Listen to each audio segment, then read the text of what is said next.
E aí, família Game Otaku, tudo bem? Aliás, Tribo Game Otaku, tudo bem com vocês? Aqui vem o Perechan, na utilidade pública de animar, motivar vocês. E hoje é uma coisa especial, que é uma live que eu fiz essa semana com o Caipira no Japão. E antes de começar o vídeo, já peço que vocês vão lá no canal deles, tanto no YouTube, no Facebook, eu vou colocar o link na descrição, né? E antes de começar o vídeo, já chega aí dando um like, compartilhando o vídeo e colocando as notificações. E também eu peço a você que, se você gosta desse trabalho, você vê que eu tenho me esforçado para produzir conteúdo todo dia, você já chegue. Se você quiser abençoar, eu tenho conta na Patreon e no PayPal, a conta é Game Otaku. E se você quer me seguir em redes sociais, eu estou no Instagram, Game Otaku, também estou no Twitter, com aulas japonês. Então é isso aí, vamos nos divertir na live, né? Eu sei que é um pouco longa, mas tente assistir e aproveitar ao máximo. E é isso aí, obrigado, tchau, tchau. Muito bom dia, Japão! Boa noite, Brasil! Mais uma live aqui do Caipira no Japão, diretamente do Japão. Hoje tem um convidado muito especial aqui e gostaria que vocês que estão acompanhando nesse momento, nós temos aí mais de 40 pessoas já acompanhando a live do Caipira, gostaria que vocês pudessem se manifestar na medida do possível, né? Dar um retorno para mim aí, como é que tá a imagem, como é que tá o áudio, porque vocês devem saber, né? Fazer live é um negócio cabuloso. É tudo ao vivo aqui, sem roteiro. Nós vamos conversar agora, daqui a pouquinho, né? Vou esperar a galera entrar mais um pouquinho, com Júlio César Pereira, brasileiro, 46 anos, né? Já mora no Japão há muitos anos. Ele é muito conhecido, né? Como o taxista brasileiro que fala 8 idiomas e que tem diversos cursos superiores, formado aqui no Japão, já apareceu inclusive na televisão japonesa, né? Muita gente conhece ele lá em Osaka. Ele tem aí um histórico curricular, né, e acadêmico muito alto, né?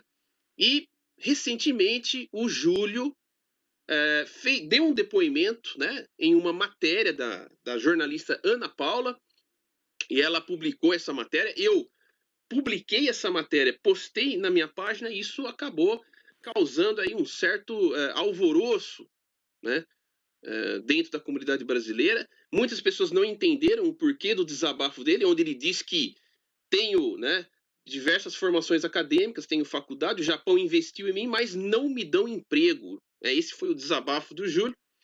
E é lógico, né, durante todo esse tempo em que eu fiz o convite para o Júlio participar dessa live, nós conversamos também, conheci um pouco sobre a história dele, né, batemos um papo, e nós chegamos à conclusão que muitas pessoas não entenderam o que ele realmente quis dizer, tá? Embora teve vários comentários na postagem que eu fiz, né? Mais de 200 comentários, eu fiz um esforço para ler a maioria dos comentários e percebi que tem muita gente que entendeu, né? Porém, muitas pessoas falaram, mas aqui no Japão, um país que sempre tem muitas ofertas de emprego, né? Será que ele está cuspindo no prato que comeu? Será que ele está sendo um ingrato? Por que ele não vai trabalhar no combine? Por que ele não vai trabalhar na fábrica? Por que ele não vai carpir mato? Um monte de comentário lá. Então, eu convidei o Júlio, tá? Para participar dessa live entrevista, e ele vai esclarecer. Ele vai dar mais detalhes, né, sobre o desabafo que ele fez. Ele vai contar um pouco sobre a experiência dele de Japão, a experiência acadêmica, e por que ele chegou a essa conclusão, né? A uma conclusão de que realmente, para a grandíssima maioria, no geral, veja bem, gente, no geral, para a grandíssima maioria dos estrangeiros aqui no Japão, né, trabalhar, atuar dentro do mercado, né, de trabalho japonês como um empregado efetivo, realmente é muito complicado, muito difícil. Então vamos ouvir, antes de julgar, vamos ouvir o que o Júlio tem para nos dizer. Então o Júlio já está aqui na espera, já está esperando aqui aparecer. Vou apresentar ele para vocês. Muito bom dia, Júlio! Bom dia, galera que está ouvindo o Caipira no Japão. É um prazer estar aqui. Opa, olha aí o Júlio aparecendo para nós. Muito bom dia, pessoal, Júlio. Bom dia. Ohayou gozaimasu. Ou como eu falei em Osaka, Ohayou-san. Como que é em Osaka? Ohayou-san. Ohayou-san. Osaka Ben. Legal. Okini. Obrigado, Okini. Que bacana. Obrigado. Olha aí. Live do Caipira também é cultura. Mas não aprende a Osaka bem não, que dá ruim. Dá ruim. Osaka bem é o carioca invocado, falando, não aprende a falar Osaka bem não, dá ruim, dá ruim. Legal. Muito obrigado, Júlio, muito bom dia para você, né? Obrigado, bom dia. Deixa eu abaixar o som aqui. Obrigado por você ter aceito o convite, né, que eu fiz para participar dessa live, para a gente poder conversar. O objetivo dessa live é, logicamente, contar um pouco sobre a sua história, a sua experiência e como que nós, brasileiros que estamos aqui no Japão e os estrangeiros, nós podemos aprender um pouco com a sua experiência. E outra coisa, muita gente acaba confundindo falar sobre a realidade das coisas com negativismo ou negacionismo. Ele é muito negativo, ele é muito pessimista, e não é bem por aí. Então, como muita gente comentou naquelas postagens que eu fiz, em diversas postagens, eu inclusive fiz até um vídeo falando dessa live, falando sobre as postagens e os comentários, e rendeu mais comentários. Então, como muita gente falou, mas não é bem assim, o que ele tá falando, tal, eu acho que faltou um pouco mais de informação, embora a matéria que a Ana Paula escreveu, excelente matéria, parabéns para ela, né? Conversei com ela também e realmente foi uma matéria bem interessante, acho que nós estamos precisando de mais informações nesse sentido. E o objetivo dessa live é esclarecer as coisas, ouvir o que você tem para dizer e o que a gente pode aprender com essa sua experiência, né? Nós sabemos, o Japão é um país que gostamos de viver, eu gosto de viver, você falou para mim também que gosta de viver aqui, mas também tem essas questões, né? Eu amo Osaka, eu sou meio suspeito, eu amo Osaka. Certo. Osaka eu tô em casa. Se você se sente bem aí em Osaka, né? Muito bem. Muito bem, então nós temos aqui já várias pessoas aqui na nossa live, nós podemos começar então a nossa entrevista, tá? Sim. Eu gostaria, Júlio, que você começasse assim, de uma forma sucinta, né? De uma forma mais resumida. Por que você decidiu vir para o Japão? Como que foi aí feito o convite para você vir estudar aqui? Como que tudo começou, né? Por que o Japão?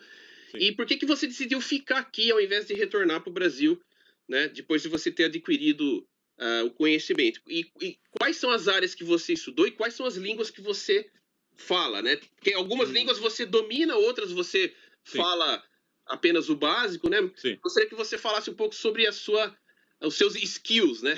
Sim. As suas habilidades aí. Vamos lá. Claro.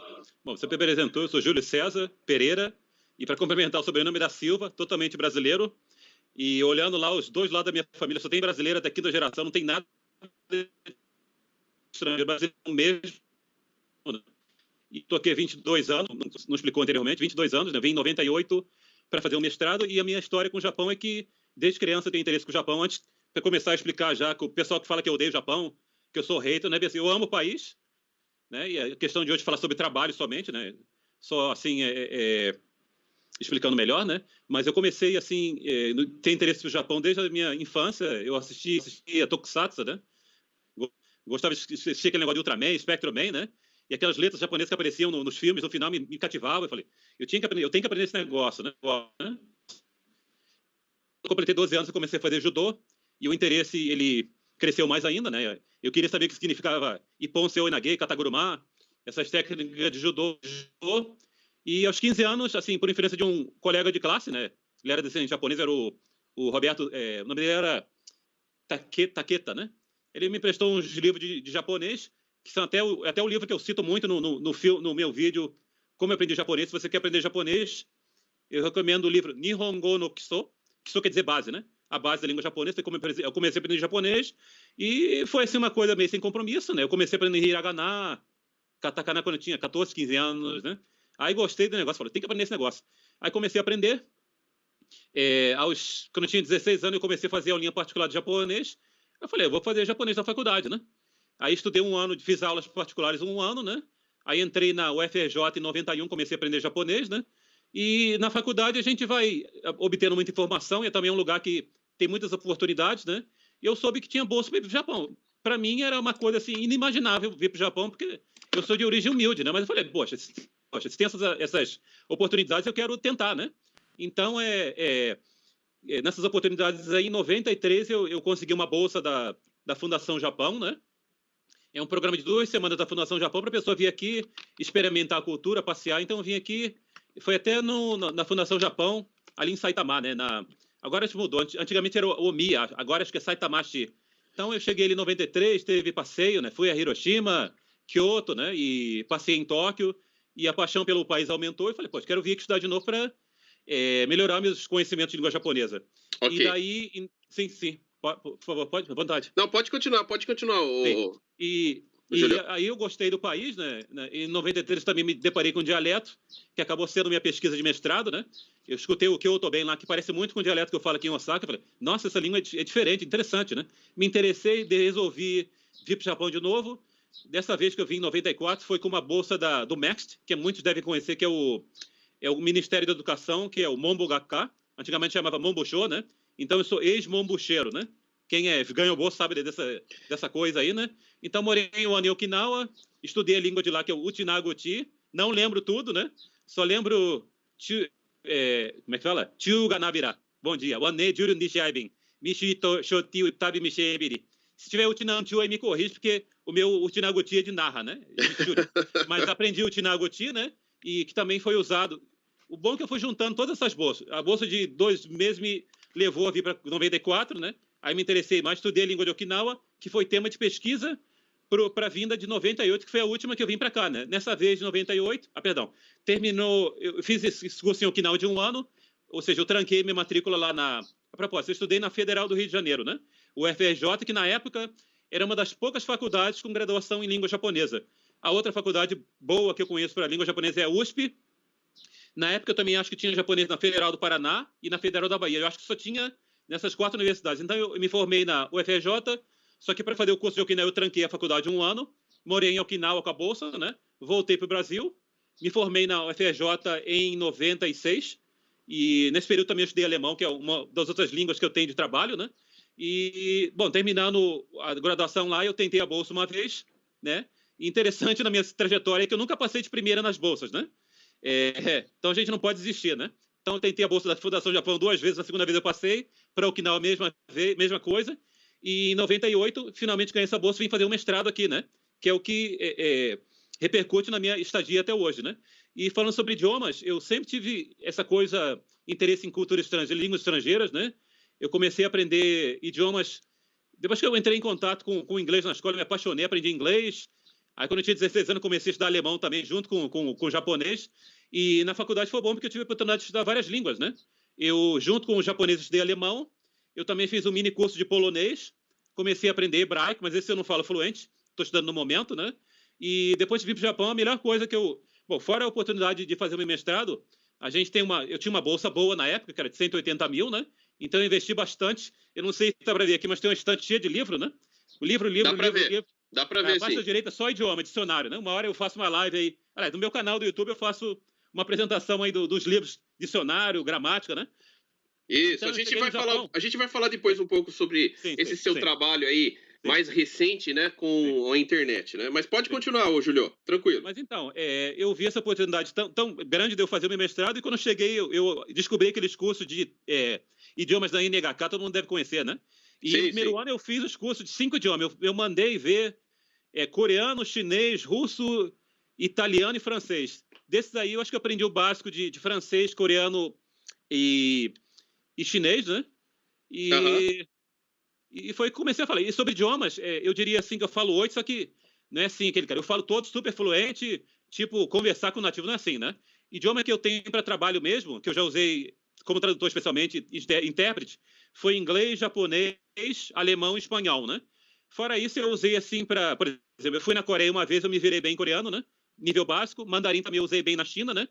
E francês também eu consigo conversar bem, né?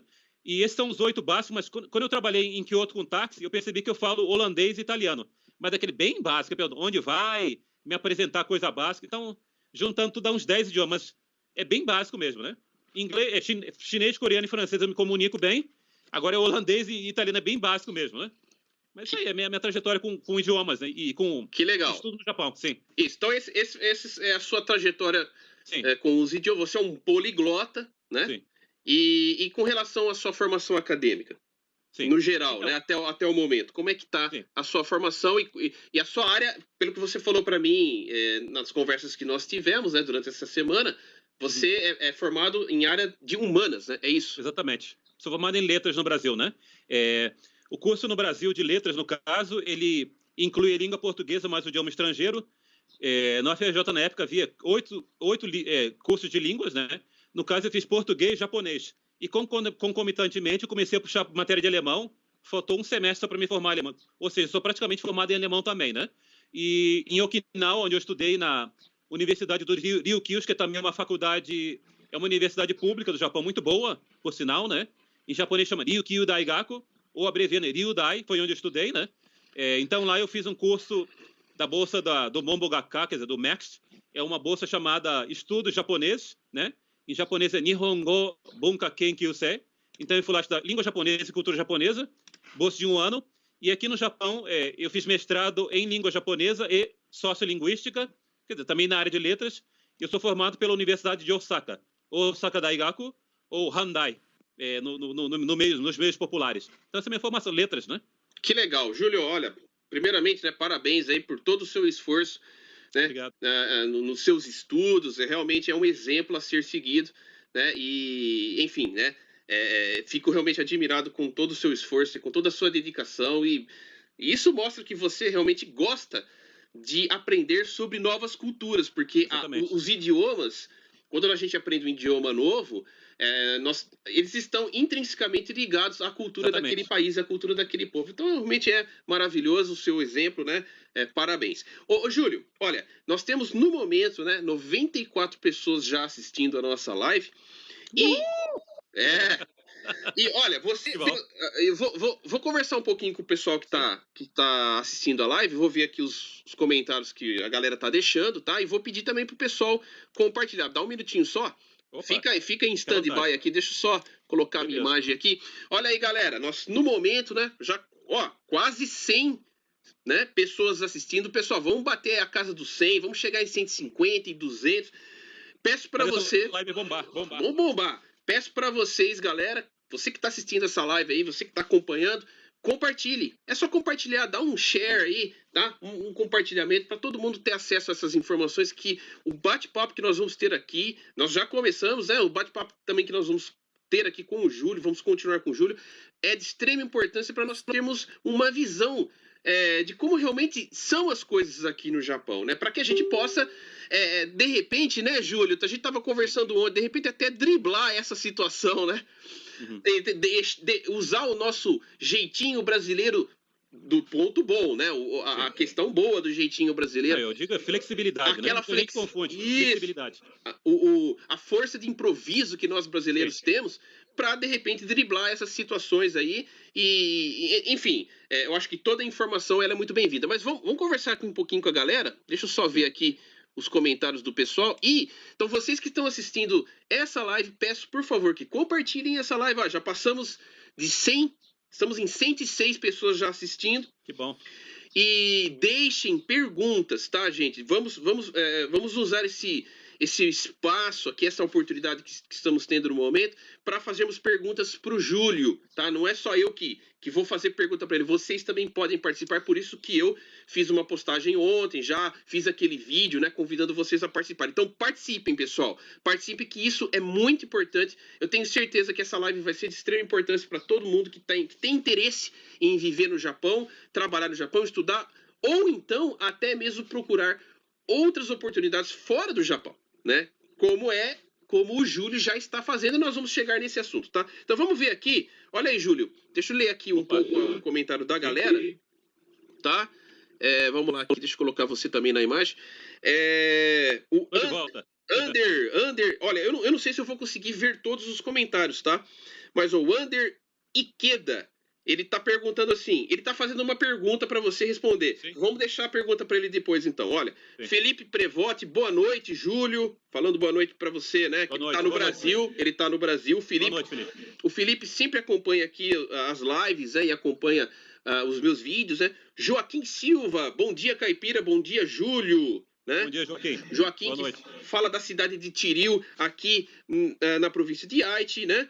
O Marcos Eduardo Dudu falando, ter estudo e experiência no mercado são duas coisas bem diferentes, né? Eu não tenho estudo, mas nunca fiquei desempregado no Japão, enfim, né? O comentário dele. O Aurélio Neto tá falando para você ir trabalhar em fábrica. Calma, você já vai responder, né? O Carlos Eduardo, lamentável. Ultimamente as pessoas que têm muito talento e capacidade não estão sendo vistos com bons olhos. Interessante o comentário aqui do Carlos, né? A Yumi Takahashi fala que é devido ao preconceito que isso acontece, né? O fato de você ter... Enfim, a gente vai entrar nesse assunto ainda, né? Mas ela já tá sabendo, né, que você fez um desabafo, né? Inclusive, o tema da nossa live, né, eu coloquei aí para todo mundo ver, tá aparecendo aí, brasileiro formado no Japão e que fala 8 idiomas faz um desabafo. Não me dão emprego. É isso que você falou na reportagem, né mesmo, Júlio? Exatamente. Aí a Renata tá falando que pode ser no caso da idade, né? A idade um pouco avançada para o mercado de trabalho. Sim. Enfim, muita gente aqui comentando. Eu não tô conseguindo ver todos os comentários, mas na medida do possível, pessoal, o Júlio vai responder as perguntas da galera aí, tá? Então, vamos começar aqui com a pergunta do Ander. Ele pergunta assim para você, Júlio. Antes de você trabalhar como taxista, né? No que você trabalhou e por quanto tempo você trabalhou como taxista? Obrigado. É o Ander, né? Muito Ander. prazer. Boa noite. Ander, muito obrigado pela pergunta. Boa noite. Não sei se você está no Brasil, eu acho, né? Então, antes de ser taxista, na realidade, taxista, eu diria que foi tipo assim, um japonês, como o japonês fala, TAG, quer dizer, tipo de desistir, né? De tentar um trabalho formal, porque eu tentei várias vezes trabalhar na minha área, mas era sempre trabalho temporário, após trabalho temporário, coisa de contrato, né? Mas antes do táxi, eu trabalhei principalmente como tradutor, né? Aliás, o meu maior... Fora ter trabalhado no táxi...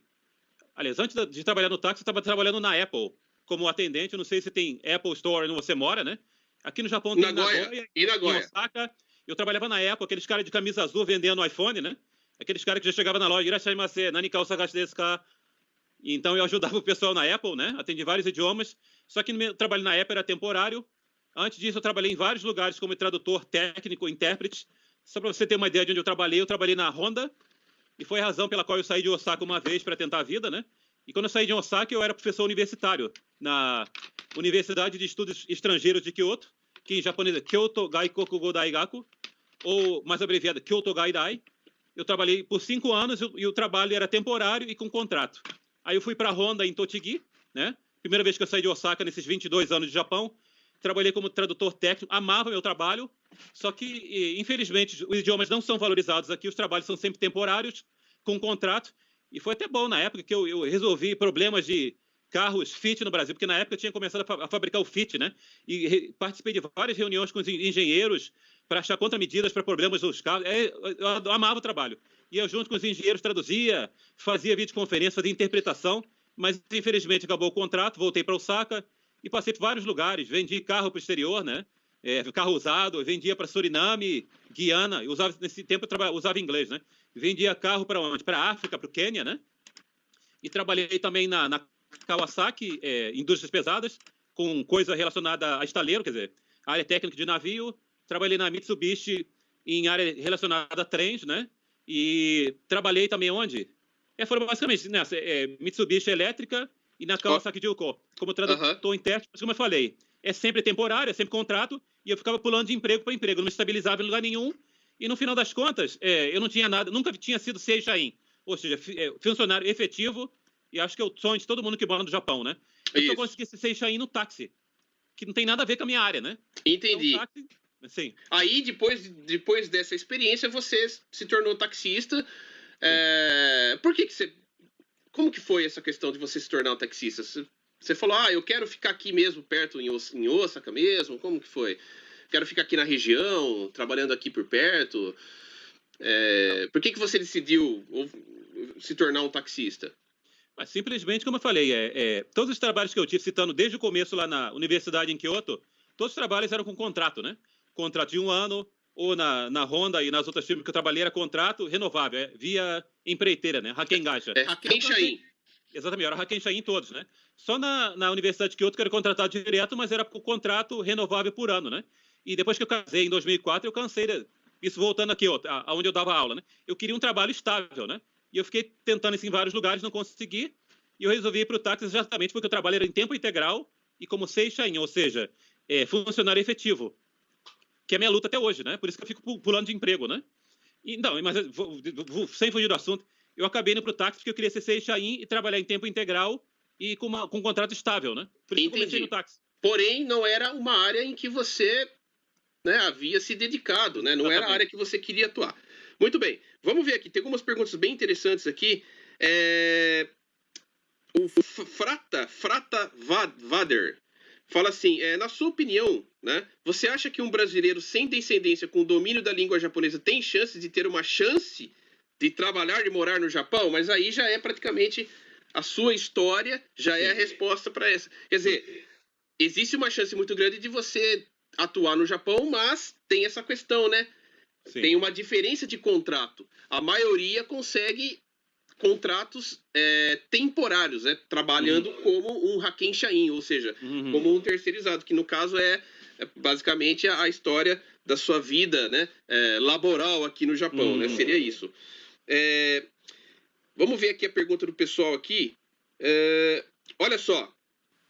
A Val Matsumura, ela pergunta assim, bom dia, a pessoa que está no Japão tem como conseguir uma bolsa de línguas? Porque, na verdade, você veio do Brasil já, né? Essa bolsa ela é voltada para pessoas que estão fora do Japão. Sim. E quem já está aqui? No caso, ela deve ser um DKC, descendente, né? Já está trabalhando aqui como um descendente de japoneses, né? Teria como, Júlio? Olha, bom dia, Val. Obrigado pela pergunta, né? Na realidade, como eu falei, quer dizer, eu não devo ter explicado bem. As bolsas que eu ganhei foram exclusivamente pelo consulado japonês. No caso, eu era do Rio de Janeiro, né? Então foi pelo consulado do Rio de Janeiro, mas onde tiver um consulado no Brasil, quer dizer, nos estados que tiver, eles têm sempre o programa de bolsas, que são de várias instituições do Japão. No caso, eu consegui somente pela Fundação Japão e pelo Mombogaka, quer dizer, o MEXT. Fora isso, eu não sei de bolsa de estudo. Isso teria que ver com escolas privadas, né? Aí eu já não sei, eu só conheço via governo e no meu caso foi específico via faculdade, né? Legal. Ô Júlio, tem mais pergunta aqui para você, tá? Tá bem interessante aqui as perguntas, né? Tem uma pessoa aqui, rapaz, sumiu aqui, ó. Sumiu aqui. Mas eu esqueci o nome dela, é uma moça, mas ela pergunta, você nunca teve interesse em tirar a nacionalidade japonesa? Na realidade, eu já tive. Antes de ficar nessa dificuldade de pula de emprego, que para o japonês é muito mal visto, só que o que eles não entendem é que eu não pulei de emprego por vontade própria. Os únicos empregos, na realidade, que eu larguei foram da universidade, eu larguei também a Apple e larguei os 2 trabalhos de táxi. Foram 4 vezes que eu larguei o emprego. Fora isso, foi o contrato que acabou, né? Eu viajei, que perdi. Isso, não, tá certo. Aí, não é que... mas você já foi atrás de ver se existe essa possibilidade de você se naturalizar japonês? Perdão. Então, antes de acontecer essas coisas, eu já pensei sim, porém um problema aqui que eu acho é que, dando uma explicação de como funciona a nacionalidade japonesa e como funciona a nacionalidade, eu poderia sim me naturalizar, porém, se eu não mudar a minha cara para japonês, não vai mudar muita coisa, né? Ah, você acha isso? Então eu acho que não vai mudar. Então, nacionalidade não vai mudar, acho que não vai mudar. Então já entra na questão do preconceito racial. Sim. Não é questão da nacionalidade. Não é? Não, porque legalmente falando, eu não tenho dificuldade para trabalhar em lugar nenhum. O meu visto deve ser o melhor visto abaixo do visto permanente. O Age Can, né? O meu caso, acho que é o visto que a maioria dos descendentes vem para cá, que é o visto de filho ou descendente japonês. Que Isso. O meu é Haigusha, né? O meu também filho ou esposa de japonês, né? Isso. É o visto que não me dá restrição. Mas não me ajuda a trabalhar aqui, né? Porque eu bato com a barreira do preconceito. Então, pensando nisso, eu acho que me naturalizar não vai mudar nada. Entendi. Bom, enfim, acho que dá trabalho também. Muito trabalho. Esse processo, né? É uma coisa que dá trabalho e tipo assim, você já está aqui há mais de 20 anos, né? No Japão e já está numa situação de tomar outros rumos, né? Exatamente. Outros rumos. Então, chegar ao ponto de, agora vou correr atrás de naturalização e ainda, né, numa situação em que você percebe que talvez vai ser um esforço meio motainai, vamos dizer assim, né? É complicado, né? É complicado. Por exemplo, se eu tiver... como é que fala? Se os ventos mudarem de direção por uma coisa favorável, eu posso pensar, por exemplo, se o que eu estou pensando em fazer agora der certo, eu acho que vai ser autônomo mesmo, né? Via YouTube, via aula, produção de conteúdo de idioma. Se isso der certo, eu penso em tirar a nacionalidade. né? Mas eu não tenho certeza, né? Isso. E se eu não tiver certeza que aqui não faz sentido, porque eu vou embora, o passaporte vai ser útil para entrar em alguns países, mas vai ser só isso, né? Vai ser um esforço que não vai me dar em nada, né? Inclusive, na postagem que eu fiz da matéria, né? Da sua matéria, que a Ana Paula escreveu, inclusive, eu falei assim, no geral, veja bem, eu não generalizei, eu não disse que 100%, mas no geral, para o estrangeiro que está aqui no Japão, é melhor que ele empreenda.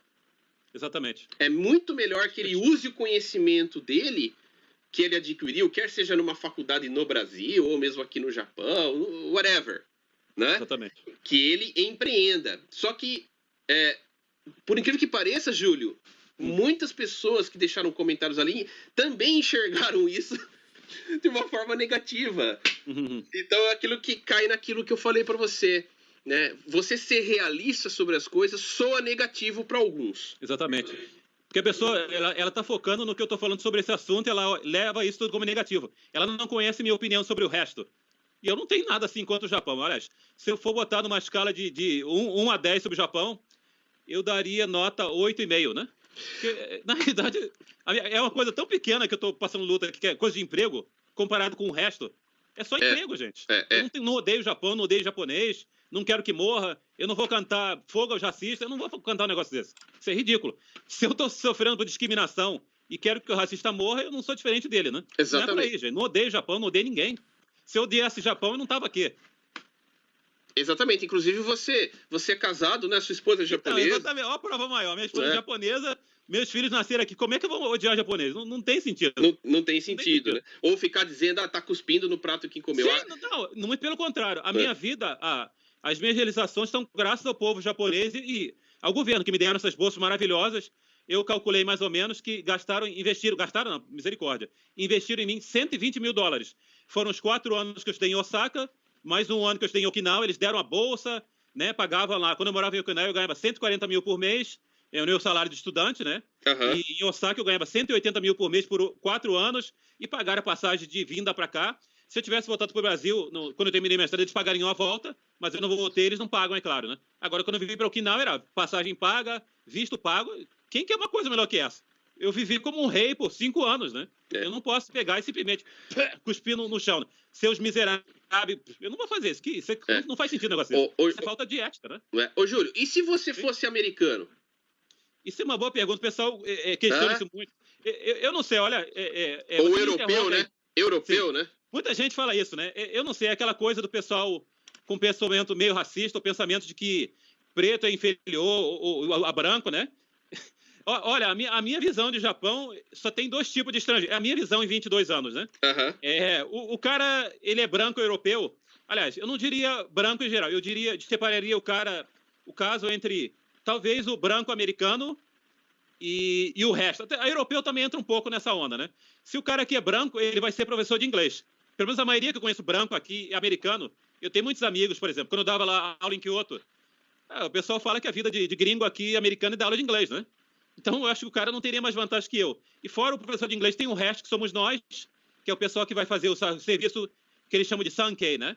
É o serviço insalubre, é o Kisai, Kitanai, Kusai, né? É o Sankei da vida, né? Eu vejo só esses 2 tipos de estrangeiro. Então, eu não acho que a minha vida seria melhor se eu fosse europeu. Tem muito europeu passando perrengue, e eu lembrei agora. Eu acho que depois que eu entrei no táxi, foi uma coisa boa, porque abriu o caminho para muita gente. E eu vi uma firma em táxi que tem um motorista da Áustria. O cara é brancão, de olho azul. O cara tá dirigindo táxi em Tóquio. E aí? Qual a diferença entre ele e mim? Só que ele fala talvez 3 idiomas e eu falo um pouquinho mais que ele. Porque ele fala inglês, alemão e japonês. Mas o tratamento dele é o mesmo. É um cara austríaco. Vai lá. Na página da táxi Hinomaru, em Tóquio, tem brasileiro trabalhando, chinês. Os caras estão na mesma situação que eu, né? Não mudou. Então, falam japonês bem, né? Tiraram a habilitação de taxista, que é super difícil de tirar. Estão na mesma situação, né? Taxista. Então, dizer que japonês prefere americano, europeu, isso aí é um pouco de lenda, então. É um pouco nada a ver. É um pouco do imaginário das pessoas, é uma lenda, né? Não é tão assim quanto falam, né? Mas isso é, no caso da minha experiência de conhecimento com vários estrangeiros, americanos, brancos, né? Eu não vi ninguém bem de vida na sua área, né? Na maioria das vezes, quer dizer, acho que a palavra-chave é que empreender. O cara, no final, ele monta a escola de inglês dele, monta o negócio dele, porque trabalhar com japonês é difícil. de uma forma estável, né? Ser empregado de uma empresa japonesa. Ser Shain aqui é difícil. É difícil. É difícil, entendi. Tem uma moça aqui que ela tá perguntando, a Lê Rocha, ela tá perguntando como que foi lá a sua experiência na televisão lá. Porque isso aí, Rocha, tudo bem? Sim. Isso aí acaba caindo naquele negócio, aquela velha máxima, né, de que estrangeiro bom no Japão é aquele que ou trabalha na linha de produção, ou trabalha no serviço sujo, ou faz o japonês rir, certo? E aí você vê que tem alguns talentos, né, aqui no Japão, que são estrangeiros e tal, mas você vê que é só dar risada, tiração de sarro. Mas você foi chamado lá pra televisão japonesa, né? Como que foi lá a sua experiência? E como que aconteceu? Porque alguém te conheceu ali no táxi, né? Foi o táxi, né? Sim. Então, como é que foi essa experiência? Sim. Não, essa história do táxi, televisão, foi uma coisa que eu nunca tinha imaginado. Bom, para começar, eu nunca pensei em ser taxista, né? Eu decidi assim, eu tava tentando lá na Apple, não falando mal da Apple, né? Eu tava tentando subir lá, ser funcionário de tempo integral, mas eu percebi que eu não tinha mais nada para fazer ali dentro, tinha realizado o que eu queria, né? E eu não era funcionário em tempo integral, né? Tinha que complementar a renda. Eu falei, sabe uma coisa, eu vou arriscar uma coisa nova. E eu mandei currículo assim meio para o táxi, porque eu sei que instituições aqui são bem fechadas para o estrangeiro, então eu mandei currículo para o táxi achando que eles não iam chamar. Falei, estrangeiro dirigindo táxi, isso não existe. Eu já achei que... Eu mandei currículo assim, mesmo que não esperando nada, aí o cara ligou. Não, vem fazer entrevista. Opa! Né? Aí eu entrei e, na realidade, eu acho que o táxi foi muito importante para mim, porque mostrou que estrangeiro pode fazer coisas diferentes, né? Eu fui tipo um desbravador nesse mundo aí diferente, que não é fábrica, né? Esse eixo de fábrica que é o eixo no qual a maioria dos brasileiros está inserido, né? Então eu comecei a trabalhar, né? O pessoal, acho que me contratou meio com o pé atrás. Estrangeiro, será que não vai dar ruim, né? E também tem a preocupação com os passageiros, mas foi uma experiência excelente para mim, né? Lidar com passageiro, aprender mais sobre Osaka. E nessas viagens aí, né? Essa firma na qual eu trabalhei, ela tinha contrato jurídico com muitas firmas, né? Então eu comecei a pegar muito repórter para levar para o cara fazer reportagem. Eu levava até comediante para... Eu não sei se o pessoal que está aqui no Japão conhece, é o tal do Yoshimoto, que é aqueles caras que faz manzai aqui. Nandene, nani, Newton, né? Então eu levava muito esses caras, conversava com eles, né? E numa dessas conversas entrou um repórter, né? Daquele jornal chamado Asahi, e ele se interessou, porque a gente não vê brasileiro, aliás, estrangeiro dirigindo táxi todo dia, porque é um trabalho difícil de aprender, tem que aprender a estrada da cidade, né?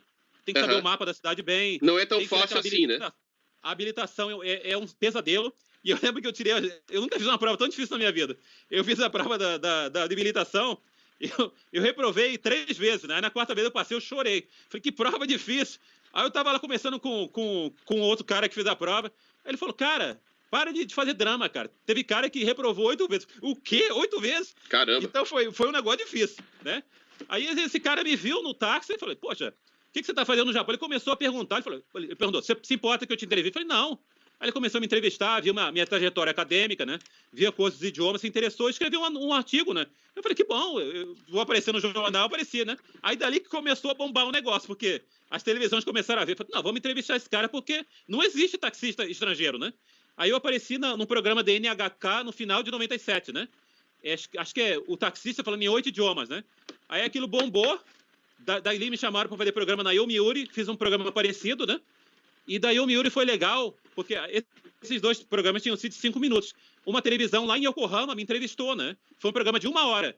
E pra gente que mora no Japão, especialmente a gente que vê televisão, vê que a imagem do nosso povo é muito negativa. Então eu acho que foi uma coisa positiva para nós, começando como brasileiros e também como estrangeiros. Então foi uma imagem muito boa do brasileiro. Legal. Então nesse aspecto eu agradeço, foi muito bom. Experiência muito boa. Tem esse vídeo no YouTube, se a galera quiser ver, ou tá no seu canal, como que é? Um tá no meu canal, é o do... eu acho que é participação no canal BS. Esse é vídeo de 45 minutos. E tem um outro, o primeiro vídeo de apresentação no meu canal, Gengo Otaku, tá mostrando um vídeo de 5 minutos. O primeiro vídeo da NHK eu vou tentar pegar e ver se eu posto de novo, né? Legal. Mas tem 2 vídeos no meu canal. Tá, o nome do seu canal qual que é? Pro pessoal entrar lá. Gengo Otaku, quer dizer fanático por idiomas. Gengo é língua, otaku é aquele cara que todo mundo conhece, aquele maluco que fica assistindo anime, aquele cara que gosta de Naruto, é o otaku dos idiomas. Legal. Gengo Otaku. Então quem quiser lá acompanhar um pouco também da trajetória e inclusive ver essa programação da televisão japonesa que ele participou, né? Entra lá no canal do Júlio. O Júlio, olha só, tem a pergunta aqui do Mário Makuda, né? E aí, Mário, beleza? Você conhece o Mário? Mário Makuda, ele é promotor aqui no Japão, ele é responsável pelo Focus Brasil, né? Aqui no Japão, faz o Focus Brasil todo ano, e ele tá acompanhando também a nossa live. E ele fez uma pergunta, a mesma pergunta que ele fez agora, eu fiz ontem pra você, quando a gente bateu um papo, né? Por que você não foi pra Tóquio? É uma boa pergunta. Tóquio, em questão de trabalho, eu acho que seria viável, né? Talvez quando eu saí da universidade onde eu estava trabalhando, se eu tivesse ido para Tóquio, talvez eu tivesse ficado por lá, né? Só que, para mim, foi tão difícil morar em Totiga, foi tão sofrimento, tanto sofrimento, porque na época eu me achava até realizado em Totiga, né? Trabalhando na minha área como tradutor, mas o estresse era tão grande, eu cheguei até a entrar em depressão, né? Porque eu que estou acostumado com Osaka, com povo alegre, conversador, eu ir para Tóquio é complicado, né?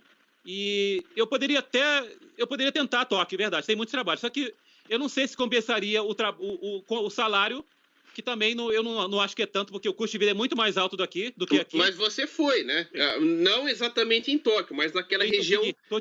Totiga, naquela região de Kansai, você estava ali perto de Tóquio, né? E o lugar é tão estressante que, na realidade, eu ia para Tóquio toda semana fazer um curso de alemão avançado no Instituto Goethe, que é um instituto de língua alemã, né? Mas eu estava tão estressado, tão deprimido, que eu acho que todo aquele salário não valeu a pena. Longe da família? Longe da família? Não é longe, porque eu fui com a família para lá. No caso, eu casei e fui para Totiga, né? Mas o estresse era tanto que... eu lembro que, na época, eu acordava de manhã e não falava nem o Ohayou gozaimasu. A primeira palavra que eu falava de manhã era Totiga Daikirai! Eu odeio Totiga. Então, aquela coisa começou a virar tóxica para mim.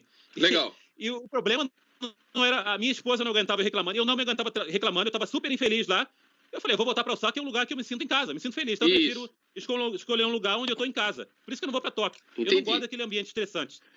Não se adapta a mim. Isso aí é importante. Muitas pessoas não levam em consideração esses fatores do ambiente de trabalho, né? Acha que nós somos robôs, né? Que a gente tem que aguentar tudo por trabalho, né? Enfim. Eu fico pensando, o que adiantaria eu ganhar, de repente, 6, 7 milhões, estar infeliz, miserável, reclamando e ficar doente? Eu não vejo nenhum proveito nisso. Não tem sentido. E a questão agora é que eu tenho família, né? A gente está bem adaptado aqui. A minha esposa é de Kansai, ela é de Kyoto. Meus meninos também na escola, estão até numa escola internacional. Então eu não acho que vale a pena jogar toda essa minha estabilidade aqui, e não só a minha, tem a minha família, né? Não é tipo assim, tá infeliz, vaza. Seja para Tóquio, pois. Eu tenho família, que tenho raízes aqui muito tempo. Eu moro em Osaka há 20 anos. Não é simplesmente para Tóquio, ganho um salarião e fico miserável lá. Entendi. Ô, Júlio, a gente vai entrar também nesse aspecto também, porque são comentários que foram feitos naquela postagem que eu fiz, né? Olha só, vamos lá, né? Lucas Siqueira Trindade. Quem é? Não sei quem é o Lucas Siqueira, nunca vi ele e aí, participando. Lucas, beleza? Mas olha só o que ele está falando. Ele está falando que você está passando aí informações incompletas, né? Sim. É difícil conseguir um emprego permanente na universidade porque a competição é gigantesca, certo? Você precisa ter várias publicações de qualidade nas melhores revistas científicas do mundo. Até mesmo o japonês passa anos com contratos temporários e só alguns conseguem ser efetivados em universidades. Não tem nada a ver com o fato de ser estrangeiro. O que você acha? Bom, acho que ele não conhece a coisa aqui de... que nem sempre meritocracia. Aliás, eu vou dar um exemplo. Antes de falar, eu vou dar um exemplo de um amigo meu. Eu tenho um amigo que ele é formado pela Universidade de Ehime, ele veio pelo mesmo programa que eu vim. Ele fez doutorado aqui em Ehime, ali em Shikoku. Ele foi para a Alemanha fazer pós-doc. Ele tem todos os requisitos para ser o que a gente chama de professor efetivo, que é o Kyoju.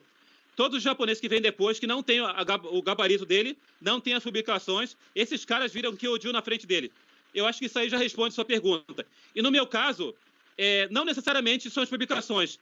Cada universidade tem uma política de contratação de professores efetivos. E no meu caso, eu sou formado em língua portuguesa. É claro que eu realmente tenho uma deficiência de publicações, mas o meu foco é mais idiomas, né? Ensino de idiomas. E nesse caso eu poderia, no mínimo, olhando assim pela minha perspectiva, eu não sei o que o contratador está pensando. Eu poderia ser pelo menos o professor efetivo, né?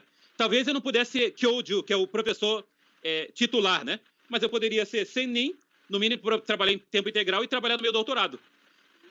Então, eu sei, eu acho que a sua afirmação não está totalmente correta e você não conhece os casos no Japão, né?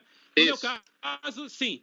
Eu posso não ter virado Kyoju por falta de publicação. E, a propósito, eu me candidatei para uma faculdade em Nara chamada TENE e não fui contratado porque eu não tenho as publicações. Mas eu tenho um lado, talvez, que outros professores não tenham, que é a prática de ensino de idiomas. E a experiência nesse sentido. E o meu foco maior é língua, né? Não é pesquisa, porque eu acho que são coisas diferentes. É claro que a faculdade tem direito de pedir publicação. Agora, isso não vai dizer que vai ser um bom professor de idiomas, né? Que é o meu caso.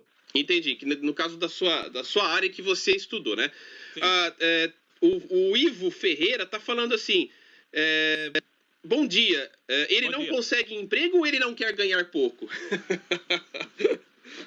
É uma boa pergunta. Como que é? Na realidade, eu saí do táxi porque... Bom, vamos falar em números aqui. Porque lá em Tóquio, Júlio, lá em Tóquio você... Quer dizer, eu falei região de Kansai, é região de Kanto, né? Kanto, né? Lá nessa região que você estava, o seu salário era bom. Era um bom salário. A questão é que o ambiente não estava legal ali. Você tentou ir lá e você não estava se sentindo bem lá. Você falou que você estava até deprimido e tal, né? Tava tendo problemas aí com a sua família, né? Agora pode continuar, vamos lá. Então, Totiga eu ganhava bem, como eu falei, é questão de estar miserável e estar mal, né? Mas Totiga era até barato, eu estava vivendo bem. Agora, se eu fosse para Tóquio, eu acho que isso é um pouco de ilusão, porque, é claro, o salário é mais alto, mas o salário tem que ser mais alto porque o custo de vida é muito alto. Por exemplo, eu moro num apartamento aqui, 3DK, né? Ou seja, 3 quartos, cozinha e tal, super confortável, perto da estação eu pago, juntando tudo com as taxas de condomínio e tal, eu pago 70 mil. Eu conversei com um cara que mora em Tóquio agora, ele paga pelo mesmo apartamento lá 180 mil. Ou seja, todo salário bom que se ganha vai embora, né? Então eu acho que é meio ilusão. Fora o estresse de morar com aquele povo que... Eu não me dou com o povo de Kanto, né? Questão cultural. Não acho que eles são más pessoas, mas eu tenho a minha cultura, eu estou acostumado com Kansai, eu não me acostumo. E viver naqueles trens igual sardinha não dá, né? Acho que aquele lugar que tem aquele tiozinho que empurra você no trem, né? Eu acho que é estresse demais para ganhar um salário que não vai ser muito maior do que aqui, né? Exatamente, Júlio. Deixa eu mudar aqui a tela aqui, que rapaz, eu tô até perdendo aqui. É muita gente comentando aqui. Não, com certeza, Júlio. Tem toda essa questão envolvida, né, do ambiente de trabalho, né? E acaba não fazendo muito sentido, né? Uma outra pergunta aqui que estão fazendo falando assim, vamos ver aqui. Falando aqui do preconceito e tal. Olha, o pessoal aqui, ó, bom dia, Henry da Coa, né? Bom dia, Henry. O Mário Macuda também entrou aqui falando bom dia, campeões, né? Muita gente, Edilane Goto, bom dia, como vai? Teve um rapaz aqui que deixou um comentário falando que admira muito você, Júlio. Eu não estou encontrando o nome dele aqui. Melissa, olha, você é um exemplo de força, Melissa, de vontade, uma inspiração para mim. Olha que bacana. Né? Obrigado. A grande questão aqui que nós queremos deixar em voga também é que trabalho tem bastante, né, Júlio? Trabalho tem bastante. Tudo bem, nós estamos passando agora por essa crise da pandemia e tal, deu uma diminuída na produção aqui do Japão e tal, mas, enfim, no geral, de um modo geral, basicamente falando, o trabalho tem bastante. A grande questão é, você fez um desabafo naquela matéria dizendo que o Japão me deu tantas oportunidades de estudo, agora as empresas não estão querendo me dar emprego. A grande questão não é um emprego, não é qualquer tipo de trabalho. Seria um trabalho efetivo, estável, dentro da sua área. Exatamente. São essas... Você entendeu, né? São essas coisas que vão levar a pessoa a uma satisfação profissional. Não é nem tanto a questão de, eu quero ganhar 7 milhões por ano. Mas não é nem essa questão do dinheiro, mas a questão do sucesso profissional no sentido de você se sentir satisfeito com aquele trabalho, fazer aquilo que gosta, mesmo sendo um empregado, e ter ser efetivo, né? E ter estabilidade para você poder programar a tua vida. Sim. Essa é a grande questão, é um grande tema. E você falou, desculpa... Pode falar. A questão é que você falou é ter satisfação profissional, né? Fazer qualquer coisa por qualquer coisa, no final a pessoa acaba desistindo, não aguenta o tranco, né? Exatamente. Tem uma pergunta aqui falando do Carlos Gosn, sabe o ex-presidente da Nissan, né? Da Nissan que vazou do Japão. Que vazou. Você acha que ele bagunçou a imagem dos estrangeiros, principalmente esse pessoal mais qualificado? Olha, aquela coisa ali, na realidade, eu não sei os detalhes, né? Mas muita gente diz que ele foi... Bagunçou a imagem do estrangeiro, né? Do brasileiro. Sim. Eu não sei, eu acho que não precisa de ninguém para bagunçar a imagem do brasileiro, porque o japonês ele já é desconfiado com o estrangeiro no geral, né? Eles têm o que eles falam de Shimaguni Konjo, né? Que é aquela coisa do país que todo mundo vem de fora, eles ficam com o pé meio atrás. Mas eu não sei, a gente lendo muito, ouvindo muito sobre o Carlos, muita gente fala que ele foi meio assim, sabotado, né? Porque parece que pessoas na posição dele fizeram a mesma coisa, mas eles não trouxeram isso à tona, né? Eu não sei bem o que aconteceu com o Carlos, né? Mas dizem que ele foi muito assim, bode expiatório, né? Né? Vai saber, né? Só eles que sabem, não sabemos os detalhes, né? O André Piccoli, ele tá falando assim, como você fala vários idiomas, né? Você não poderia trabalhar como um tradutor autônomo? Bom, esse é um dos seus projetos, né? Sim. Trabalhar como um tradutor autônomo também. E aí, no caso, eu vi outras pessoas também comentando em outras postagens, você não poderia trabalhar, por exemplo, no consulado do Brasil? Aí em Nagoya, tem lá o e são perguntas recorrentes. Sim. São perguntas recorrentes, né? Respondendo assim por ordem, primeiro em tradução, eu trabalho com tradução.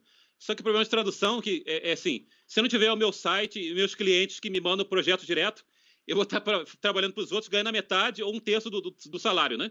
E o problema maior da tradução é que são coisas temporárias, né? Às vezes é um projeto muito grande, a gente traduz, tem hora que não tem nada, então não é uma coisa estável, né? E sobre o consulado eu já considerei, sim. Eu acho que consulado eu até consideraria morar num lugar que eu não gosto muito, porque eu não gosto de Nagoya, pessoalmente, né? Eu acho que tem consulado em Tóquio e acho que em Hamamatsu, né? 3 lugares no Japão, né? Isso. Eu pensei em fazer a prova um tempo atrás para o consulado de Nagoya, mas eu desanimei porque, para o que eu estudei, eu acho que não paga tanto assim, né? Não é coisa efetiva, eu acho que nem carteira assinada, pelo que eu vi, né? E eu conheço a pessoa que trabalha num consulado, a pessoa fala que também não tem plano de carreira. Então, para mim, não interessaria. O que me interessaria é voltar para o Brasil, tentar o Instituto Rio Branco e virar cônsul. Aí eu me interessaria em trabalhar no consulado, como cônsul, né? Não como funcionário do consulado. Para mim, não vale a pena.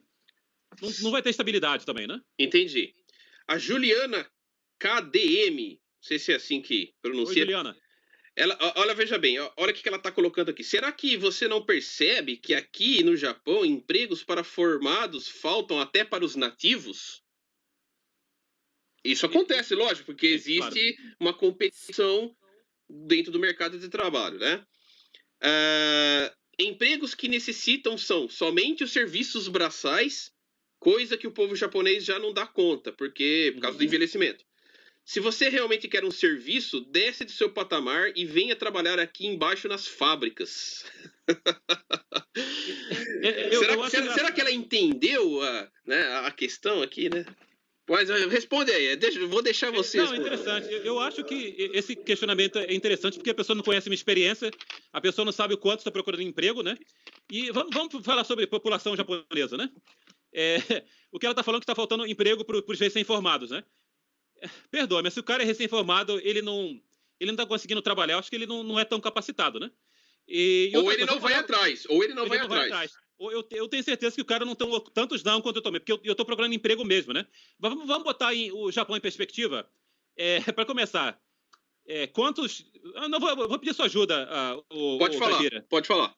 Quantos % somos nós no Japão? Estrangeiro, bota aí. Qual é a sua porcentagem? 0,3%, sei lá, alguma coisa assim. Tô certo? Exatamente. Bom, em termos gerais, o pessoal fala 2%, né?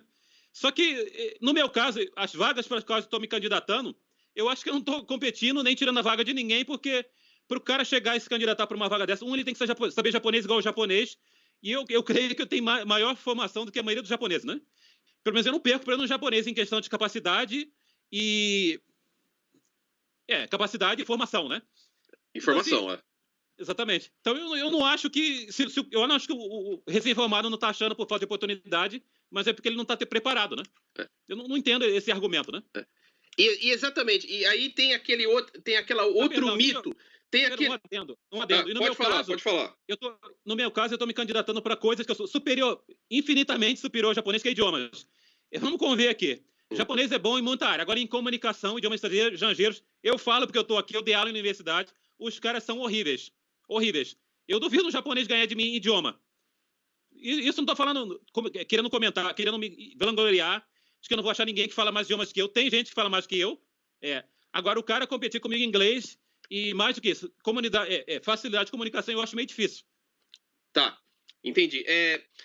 Inclusive tem na verdade eu acho um verdadeiro mito, né? É uma lenda isso aí, dizer, né, que sem os estrangeiros o Japão para, né?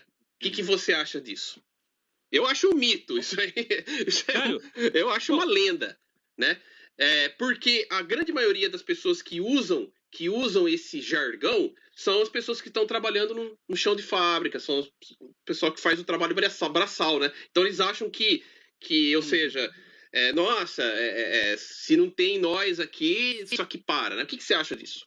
Mas pode dar a sua opinião, mesmo que seja contrária da minha, não tem problema, manda ver aí.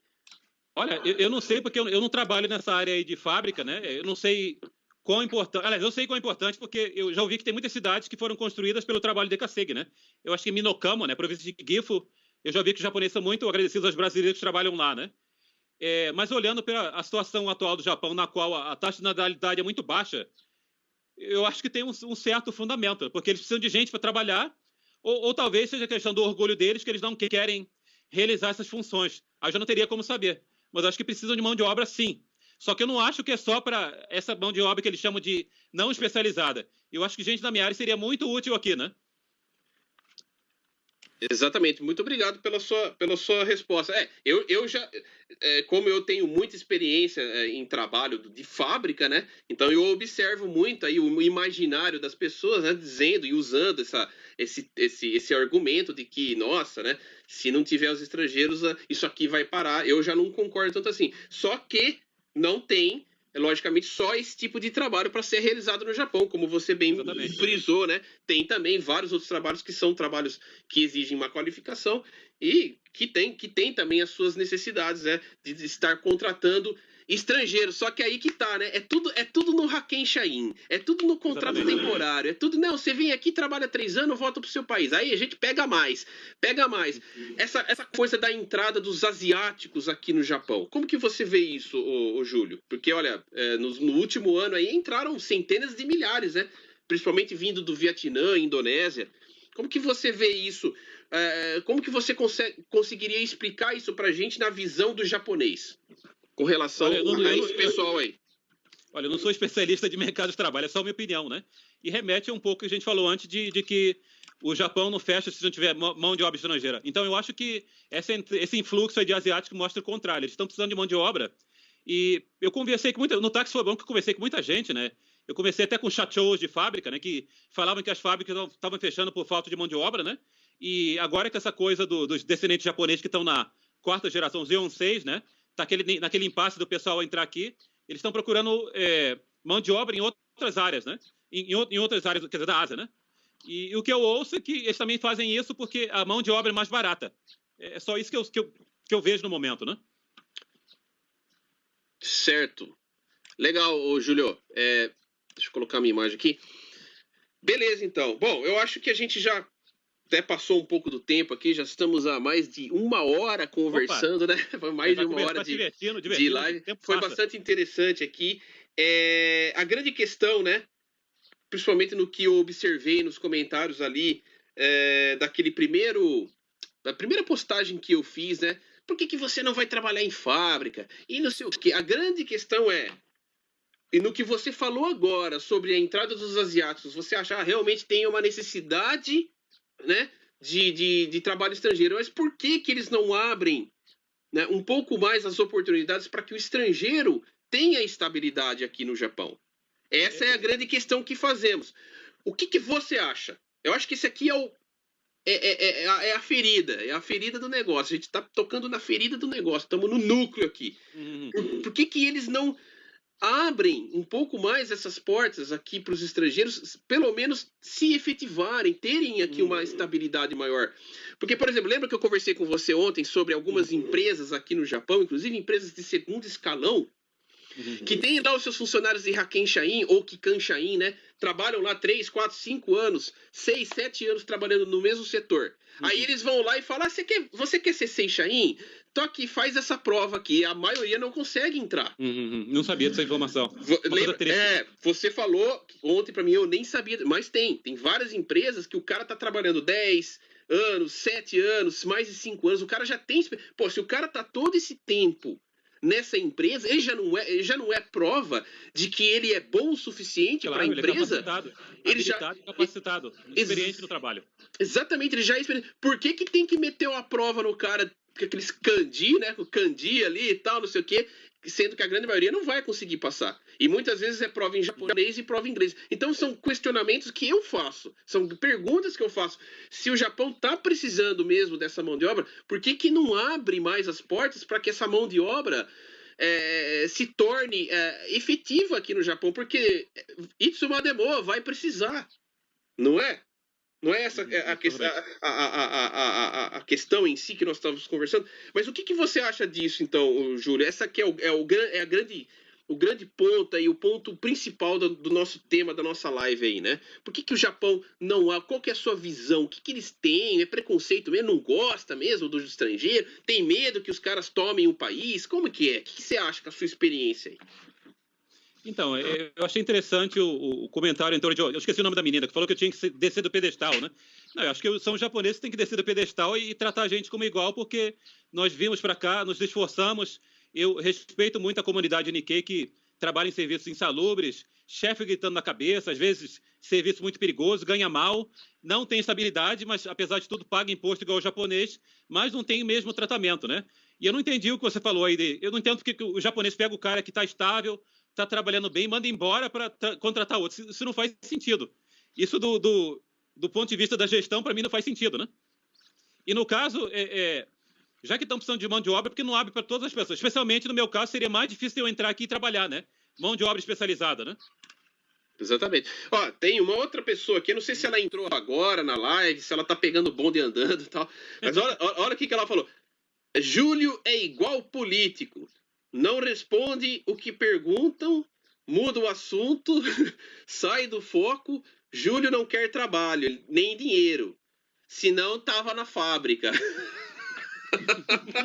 Então, o pessoal não entendeu a postagem, né?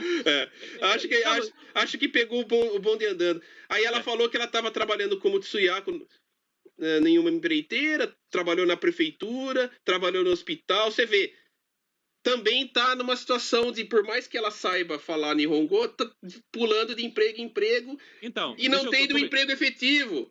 Então, devolve a pergunta para ela, Júlio. Por que você não está trabalhando como um emprego efetivo, então? Exatamente. Como um Seishain? Então, ela está mostrando que o que eu falo é verdade. A pessoa não consegue estabilidade, né? Então, a habilidade dela não permitiu que ela conseguisse um trabalho efetivo. Então, o meu questionamento é, por que não dar uma oportunidade efetiva para quem é qualificado? Porque eu vejo que é o caso dela, né? Então, por isso que eu fiz aquele desabafo, porque aqui não importa se é qualificado ou não. Olha, não tem a ver com qualificação. A questão é ser estrangeiro, né? Eles não dão estabilidade para nós, mas cobram nossos impostos. Eu pago aqueles, o Zei Minsho, né? A gente paga tudo, paga o Nenkin, que é a aposentadoria, mas a gente não é tratado como cidadão de primeira classe, né? Exatamente. Bom, e muita gente, Júlio, lá nos comentários daquelas primeiras postagens que eu fiz, tal, muita gente deixou assim, o Júlio, então esse é o momento de você tentar trabalhar em outro país. Por que você não foi para outro país? Pega as malas aí, vai lá, vai para Europa, vai para os Estados Unidos. Pensam que é assim, que é fácil. De uma hora para outra, pega, muda de trabalho, muda de emprego. Mas como que fica a questão, a sua família, a sua esposa é japonesa, nasceu aqui, é japonesa, os seus filhos nasceram aqui. Não é assim tão simples. Por isso que eu fiz aquele vídeo, eu coloquei lá quanta falta de empatia em tentar entender que o cara, ele tá tentando se estabelecer aqui no país o máximo que ele pode, porque a família dele tá aqui. Não é tão fácil assim você pegar 2 crianças e uma esposa, vou lá em Malta, vou lá na Itália, vou trabalhar lá na Alemanha. Não é de um dia para o outro, não é uma coisa tão simples. Você tem raízes aqui também no Japão. 20 anos, 22 anos é muita coisa. 22 anos de Japão. Então, e tem muita gente, por que ele não vai, por que ele não vai? Na verdade, Júlio, você já está vendo algo muitas coisas. Só que... Fala um pouco pra gente. Obrigado pela pergunta. Bom, quando a gente não está na condição dos outros, é muito fácil a gente tomar uma decisão, né? É igual quando a gente está assistindo futebol, mas é um idiota! Tá, o cara tá livre, por que ele não chuta, faz o gol? Quando a gente tá fora do jogo, a gente vê tudo, né? Todos os detalhes, a gente entende onde é que a bola vai entrar. Só que quando a gente tá jogando, a nossa visão é diferente, né? E falar até papagaio fala, né? Como diz o ditado. Né? Verdade. Falar até papagaio fala. É verdade, mas então, não é tão fácil assim, porque eu não tô sozinho. Na realidade, se eu estivesse sozinho, eu tinha vazado há muito tempo. Eu tô tentando, na realidade, recentemente, com mais frequência, eu tô procurando emprego, mas já desde 2008 que eu fico olhando um emprego na Europa, porque eu vi que tem um mercado para a língua japonesa, né? Porque aqui o japonês não valoriza o cara que fala a língua estrangeira, porque eu entendo até que a cultura do país é baseada na manufatura, né? Que eles chamam de monozukuri, e uma coisa que eles se orgulham muito, eles têm direito, porque eles têm produtos excelentes, só que eles esquecem que para vender o peixe deles, eles têm que traduzir o manual da coisa, tem que levar a produção para outro país, isso requer levar um engenheiro para lá, ensinar o povo como é que produz e tal, e requer idioma, então eles não aceitam, né? Agora, olhando para o contrário, tem muito emprego na Europa com língua japonesa. E eu tenho mandado currículo, mas muitas vezes a condição não é boa, o salário não compensa, né? Até que 10 anos atrás era mais fácil, porque só tinha um filho e era pequenininho, né? E se adaptava fácil. Agora são 2 filhos na idade escolar, quer dizer, 15 e 9 anos, então tem a questão da língua, da adaptação, e tem a questão também de que se eu arrumar emprego, tem a relocação, quer dizer, mandar todas as minhas coisas, a minha biblioteca. Eu tenho muita coisa, especialmente livro, né? Mandar minha biblioteca para a Europa, né? Tem as passagens para ir para lá. Eu fazendo o cálculo básico aqui, eu vou gastar no mínimo 1 milhão de ienes para sair daqui, né? E não é dinheiro que sai assim do bolso de uma hora para outra, né? Exatamente. Eu também não posso pegar empréstimo, né? Se dane, pega o empréstimo e vai. Eu vi que empréstimo não dá certo, a gente não consegue devolver, né? Mas é que tem a questão da família, né? E, na realidade, acho que atualmente eu estou chegando próximo de sair daqui, né? No momento, na realidade, eu estou com uma proposta de Malta. A proposta me ligam muito do exterior. E o maior questionamento é que, por exemplo, quem está acompanhando no meu YouTube, vê que eu fiz comentei sobre um anúncio em Osaka. Quer dizer, eu estou aqui 30 minutos no escritório e o cara não me liga para entrevista. Agora, tem gente que me liga do Chipre, já recebi ligação da Grécia, de Portugal. E, no momento, eu estou num processo seletivo para Malta. Eu só estou dependendo da escola dos meus filhos. Se der certo, eu vou. Eu estou me candidatando para uma vaga de professor de português na Alemanha e eu estou me candidatando para o doutorado. Aliás, doutorado tem me candidatado sempre. Eu estou vendo oportunidades no exterior. Só que eu tenho que ver que essas oportunidades elas se adaptam à minha realidade e eu tenho que conversar com a minha família, né? Não é assim, mulher, vamos sair do Japão agora, que se dane. Não estou interessado se você não fala outra língua, se você não vai se adaptar. Os moleques que se danem na escola, que se virem e aprendam a língua. Não é bem assim. Eu tenho que considerar vários fatores para sair daqui. Não é tão fácil assim. Exatamente. Eu penso na estabilidade da família, né? Exatamente. Isso aí é muito importante. Então você vê que, no geral, tem muita gente que, primeiro, acha que trabalho é só aquele que você tem que pegar peso e sujar a mão. Necessariamente. Né? E outra coisa, só para complementar, porque o pessoal falou que eu tenho que sair do pedestal. Eu acho que só quando o cara... Aliás, eu estudei para ver que eu não sei nada, que tem muito para aprender, para começar a explicar, né? Mas depois que eu fiz o mestrado, eu vi que eu não sabia nada. E quando eu fizer doutorado, se eu fizer, eu vou ver que eu sei menos. Só que quem entende a minha luta é só quem ficou 20 anos em sala de aula. Quem não estudou não entende o sacrifício.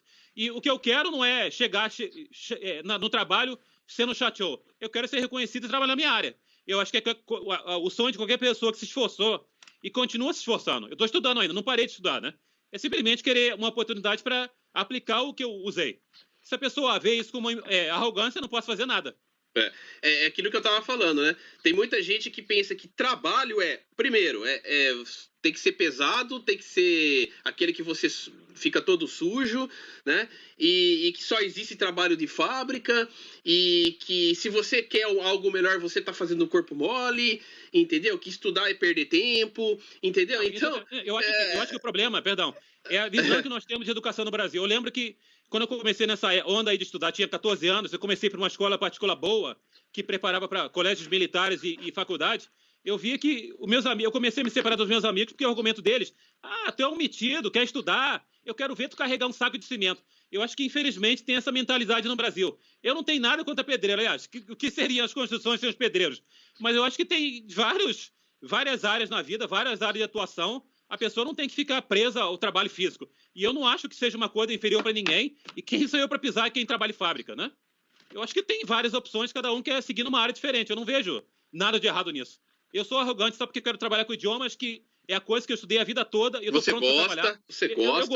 gosto. Eu vou atuar melhor nisso. Eu não sei qual é o problema de trabalhar na minha área. Entendi. Bom, Júlio, puxa vida, né?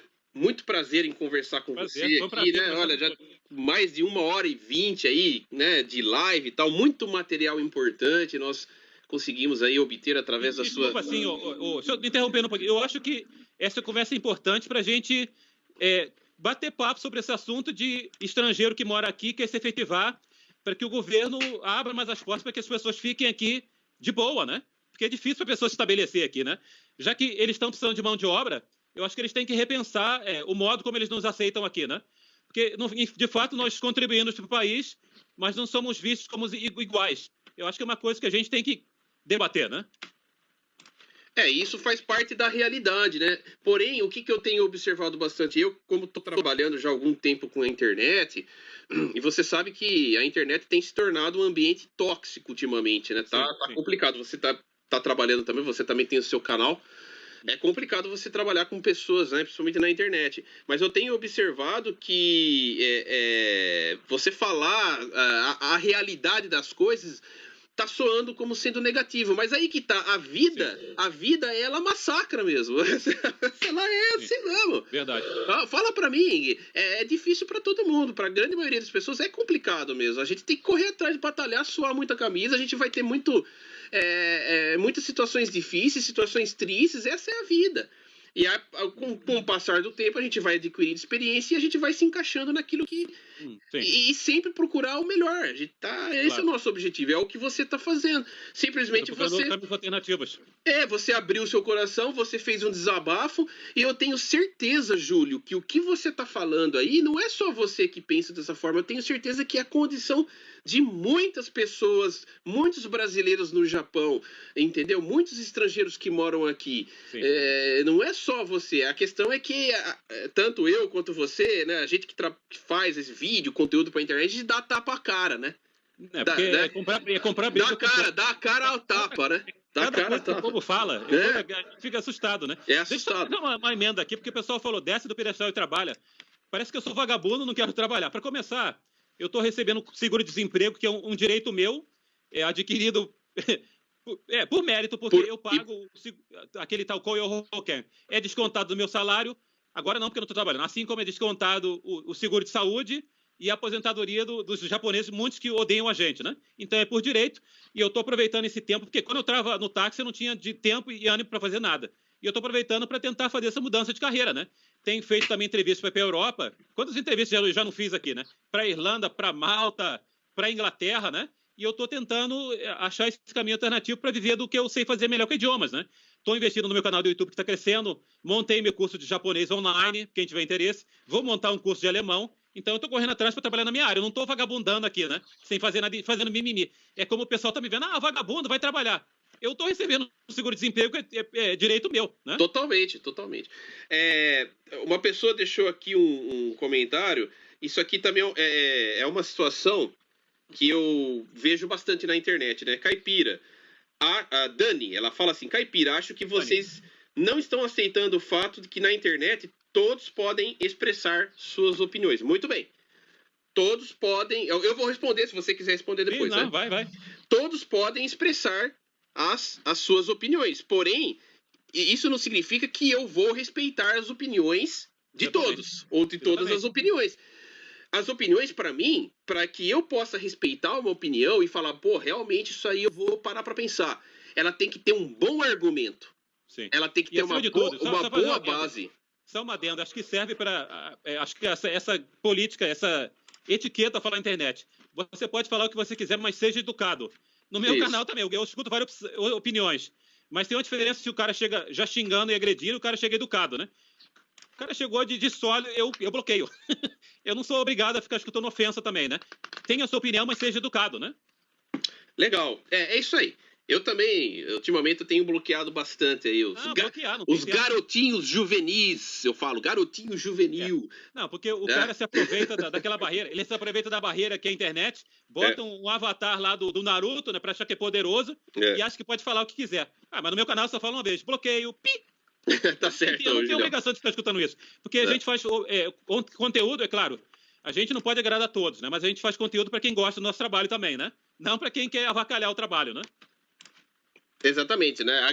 É impossível, né? Agradar a todo mundo, né? Sim. Ô, Júlio, olha, muito obrigado mesmo pela sua agradeço a participação, tá? Vou dar mais uma olhadinha aqui na live aqui. Olha, no momento, mais de 130 pessoas estão assistindo a nossa live no momento. Dá até dó, né? Dá até dó de terminar dá dó mesmo. a live agora. Olha, 125 pessoas assistindo.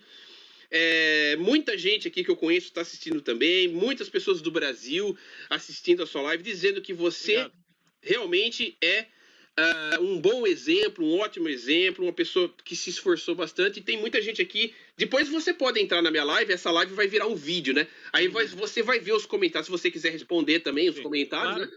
Mas o pessoal aí, a grande maioria entendeu o seu posicionamento, mas ainda existe um tabu, né? Na mente do brasileiro, né, naquele imaginário do brasileiro, e o brasileiro que está aqui no Japão, de que trabalho é sinônimo de suor.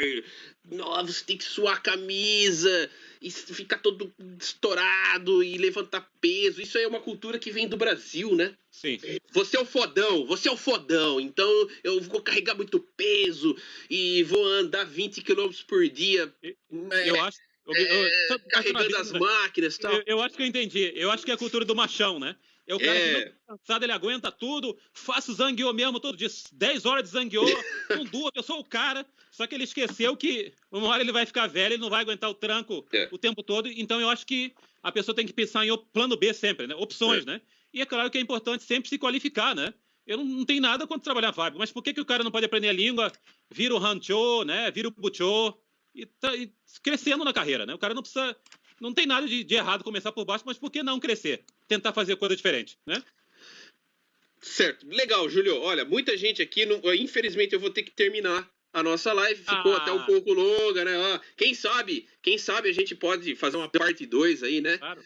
E de qualquer forma, Júlio, você sabe, você tem o meu contato. Olha, tem um rapaz que entrou aqui na live, ele chama Evaristo Omido. Ele pinta quadros, você precisa ver.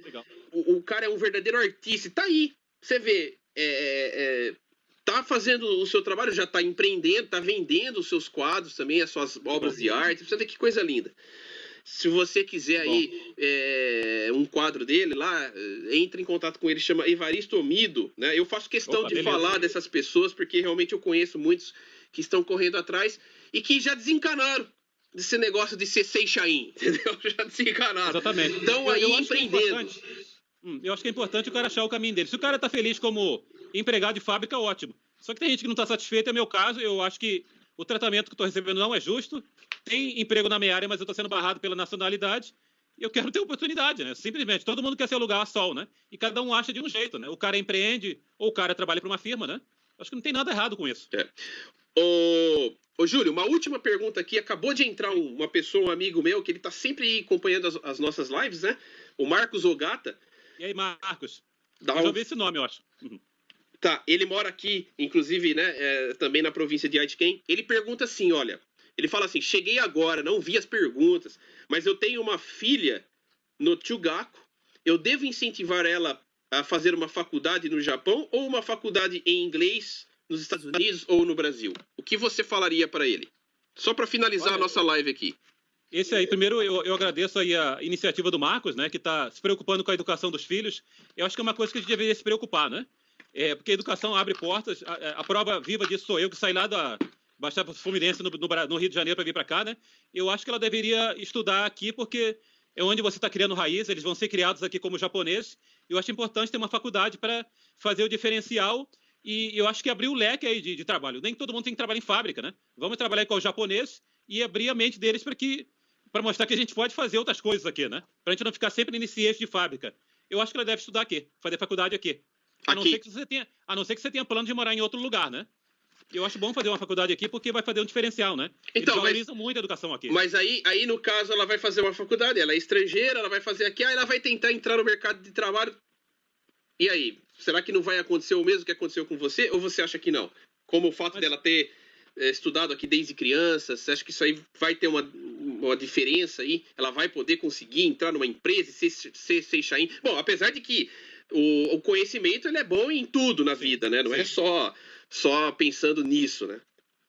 Mas Não, pode eu acho- acontecer, né? Pode acontecer. Eu acho bom aqui pela questão do idioma e conhecer a cultura melhor, que é uma coisa que os japoneses valorizam muito, conhecer a cultura.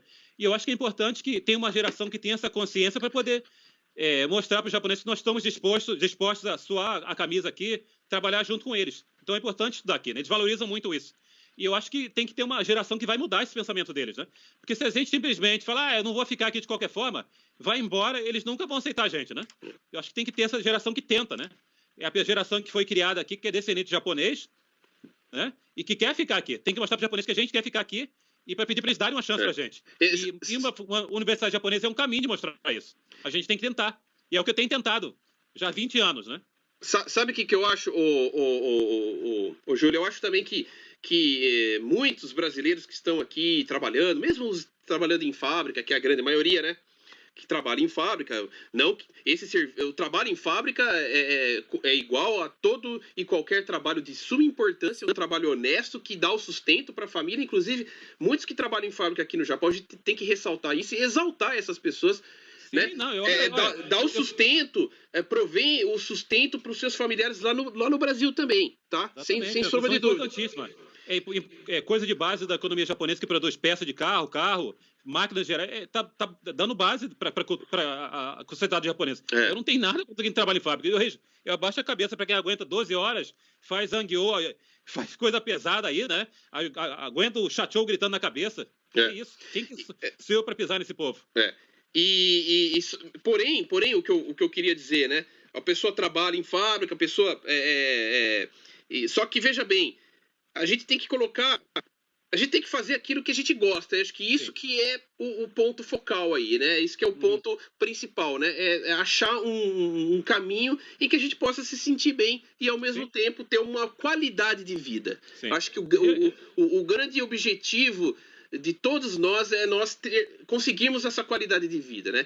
Realização pessoal, né? E o trabalho, ele tá intrinsecamente envolvido nisso. Não tem como fugir disso. Não tem como fugir. A não ser que você ganhe na loteria aí e pegue o seu dinheiro, invista aí. Takarakuji. Ganha na Takarakuji, invista seu dinheiro aí e fica, agora eu vou ficar o dia inteiro na praia, tá? Eu não tô ligando para trabalho e tal.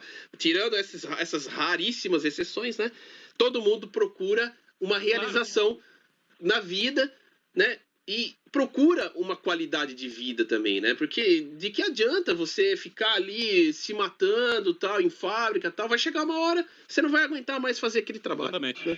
Eu acho que a pessoa tem que pensar no futuro. É claro que a realidade atual é botar o pão na mesa, é cuidar da família, mas o cara tem que pensar em questão daqui a 40, 50 anos, né? Então o cara tá falando para mim, se dane, vai trabalhar na fábrica. E eu nunca trabalhei em fábrica, eu acho que eu não aguento também um tranco, eu tô com 46 anos, né? Eu não me considero tiozinho, mas também não sou garotão, né? E daqui a 10, mesmo que eu entregue daqui a 10 anos, eu já não aguento fazer isso. O cara vai me chamar de frouxo, é o direito dele. Mas cada um tem uma estrutura fixa. Nem todo mundo foi feito para esse tipo de trabalho, né? E a pessoa tem que pensar no futuro também, né? Nós não vai ficar nessa. Nós não somos robôs, né? Sim. E tem aquele que fala, não, você tem que fazer isso, que você tem que fazer aquilo. E tem pessoas também, agora eu vou fazer até um comentário. Tem pessoas que também têm dificuldade em aprender língua, um idioma. A gente também tem que olhar para essas pessoas. Então, tem que dançar conforme a música e correr atrás. Essa é a grande questão. Mas a verdade é essa, a bem verdade que a gente está tentando mostrar para as pessoas, né? Não é que nós estamos sendo arrogantes, não é nada disso. Mas, a realidade é essa. Agora, se você vai querer aceitar isso ou não, né?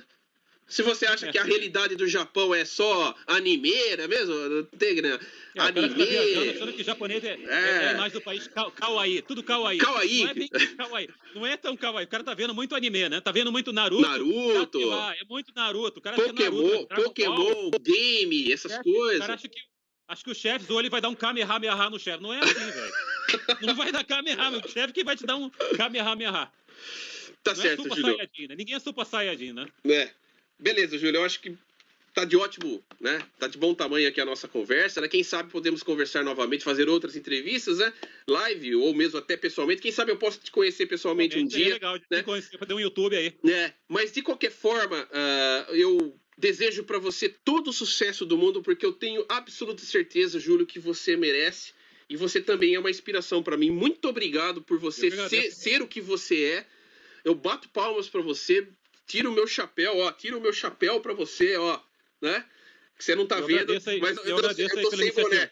Eu tô sem boné, agora eu tirei o boné. Ô, Kini.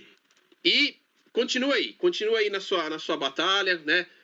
Desejo uma ótima vida para você, para sua família, independente de onde vivemos. As pessoas falam assim: o Japão não é a nossa casa, os Estados Unidos não é a nossa casa, a Alemanha não é a nossa casa. Eu acho que a nossa casa é o lugar onde a gente se sente bem.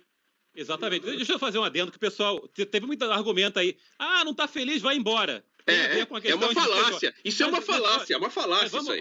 O pessoal falou que eu tenho alguma coisa sobre japonês, com o Japão, mas tem uma expressão japonesa que eu adoro. É uma palhinha de aula de japonês. Tem uma expressão em japonês chamada sumeba miyako.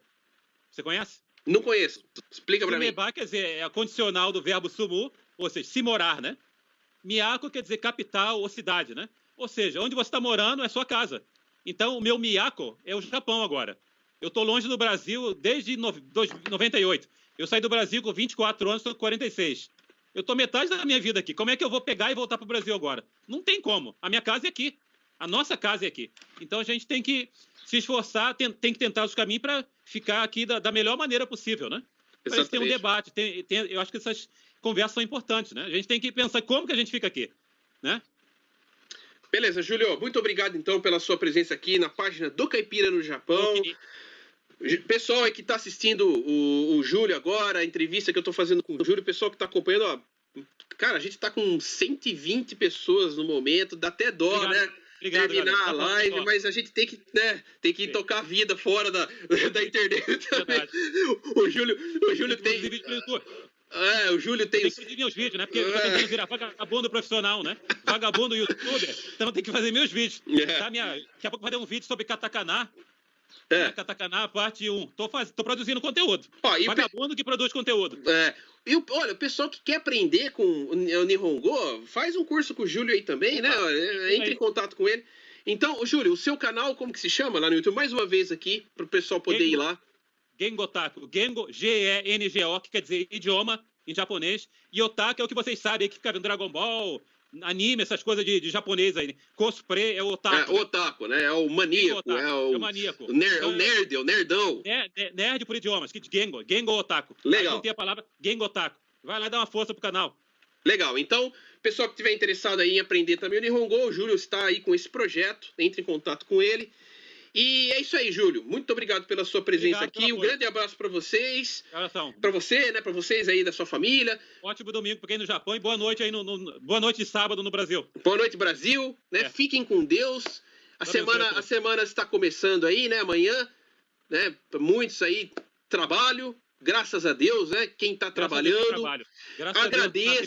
Agradeça sempre a Deus, né, pelo trabalho que você tem.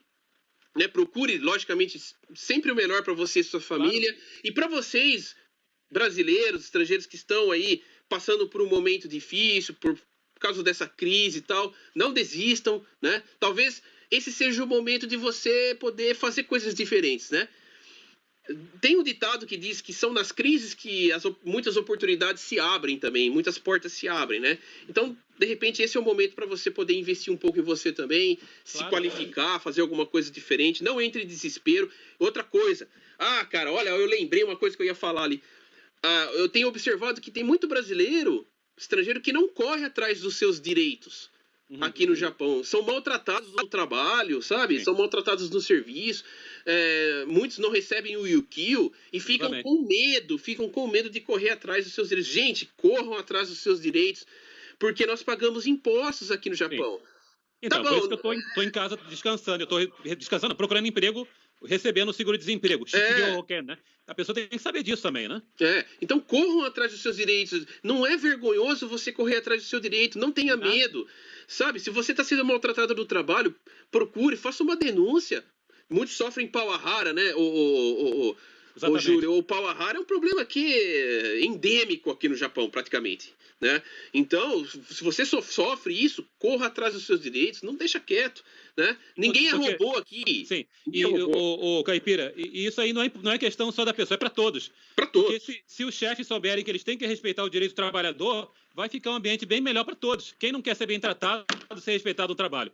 Porque você não está lá trabalhando 12 horas à toa, você está se sacrificando botando sua saúde em perigo. Você tem que ser respeitado.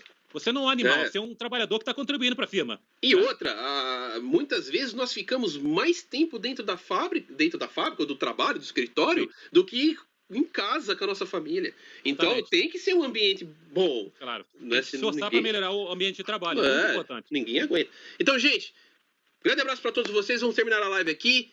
Semana começando, né? Deus abençoe todos vocês. Muita força. Obrigado, Júlio. Obrigado, muita força a todos. Muita força para você também. Vamos manter contato. Quem sabe uma parte 2. Vamos fazer uma colaboração aí. Vou ir na Goiânia. Respondendo perguntas e tal. Sim. E, pessoal, Gambate Kudasai, Gambarô. Semana Gambari começando. Machô. Gambari Machô. Grande abraço. Valeu, Gambari, galera. Abraço. Tchau, tchau. Okini. Tchau, tchau. Valeu. Valeu.